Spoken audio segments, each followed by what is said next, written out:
नमस्कार जय जगन्नाथ समस्त अंगनवाड़ी दीदी मान बहुत ही गुरुत्वपूर्ण वीडियो गोटे नहीं आसी आज्ञा हाँ सरकार तरफ डब्ल्यूसीडी डिपार्टमेंट तरफ नुआ नोटिफिकेशन गोटे चिठी आसी जो उल्लेख रही एप्रिल 1 पाखर नहीं जून 15 पर्यंत समस्त अंगनवाड़ी केन्द्र गुड़िक बर्तमान सकाळुआ हम अर्थात आम जो प्रथम ओपन करूँ 9टा बेलू बर्तमान से अंगनवाड़ी गुड़िक सका 7टार आरंभ हो 9टार सर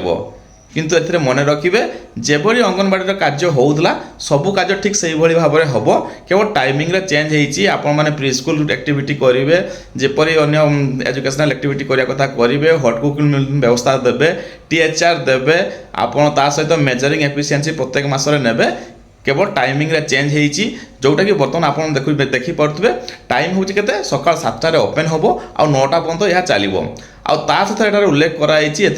कलेक्टर सार मानक बहुत बड़ भूमिका दिखाई से या आउ रिव्यू करेंगे आवश्यक स्थल ए किसी परिवर्तन करेंगे कारण बहुत जगह हिट वेव को लेकिन से डिसीजन नहीं था किसी जगह हुए तो हठात बहुत गरम बढ़ी पारे आउ दरकार पड़े जो जून 15 अच्छे पूर्व दिन जदि गरम आशानुभाव कमी जाए से ऊपर कलेक्टर सार मैंने रिव्यू करेंगे और से डिसाइड करके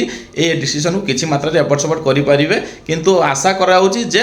एप्रिल 1 रु नहीं जून 15 पर्यंत बर्तमान समस्त अंगनवाड़ी केन्द्र सकाळुआ हम किंतु पूरापूरी जिते एक्टिविटी अंगनवाड़ी होता सब एक्टिविटी हम आउ ता सहित जो डेली काम जमी अच्छी अंगनवाड़ी दीदी मानकर होम विजिट करवा ओजन उच्चता नवा टीएचआर डिस्ट्रीब्यूशन करवा एफआरएस करवा ए समस्त काम सुरखुरे चलो तो भावुँ आप समस्त गोटे बड़ अपडेट थिला आपन जब जानी ना निश्चित भाव में यही खबर को जानतु और लोक जनातु जहाद्वारा पिला माने ठीक समय अंगनवाड़ी केन्द्र को पहुँचे और अन्य कर्मी मान सहित भिडियो शेयर करूँ जहाद्वारा समस्ते जानीपर जय जगन्नाथ।